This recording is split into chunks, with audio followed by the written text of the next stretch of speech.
বিগত 2010 সাল থেকে আমাদের ইফতারি কার্যক্রম এবং যাবতীয় সামাজিক মানবিক কার্যক্রমের সাথে আমরা আমাদের পরিবার সম্পৃক্ত। সবসময় মানুষের সাথে, অসহায় মানুষের সাথে মানবিক কাজে যখন যেখানে বলছে সেখানে সারা দিয়ে, শুধু আমাদের এলাকা ভিত্তিক না, সারা চট্টগ্রাম শহর যেখানে তার বিস্তৃত আছে সব জায়গায় এই মানবিক কাজে সে সম্পৃক্ত। তো তারই ধারাবাহিকতা হিসেবে আমরা আমাদের পরিবারের পক্ষ থেকে 1000 পরিবারের ইফতার সামগ্রী বিতরণ নিয়ে আমরা এবারে দিচ্ছি।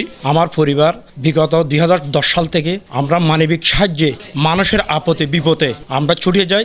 আপনার কিছুদিন আগে যে বন্যা হয়েছিল, আমরা বন্যার্তদের মাঝে 500 পরিবারের কাছে আমরা ত্রাণ সামগ্রী বিতরণ করেছি। আমাদের আলিম মরিয়ম ফাউন্ডেশনের চেয়ারম্যান জনাব এম এ করিম ওনার পক্ষ থেকে বিভিন্ন মানুষের ঘরবাড়ির জন্য নগদ অর্থায়ন প্রদান করে এবং উনি এই মানবিক কাজের জন্য আলিম মরিয়ম ফাউন্ডেশন করা একমাত্র উদ্দেশ্য।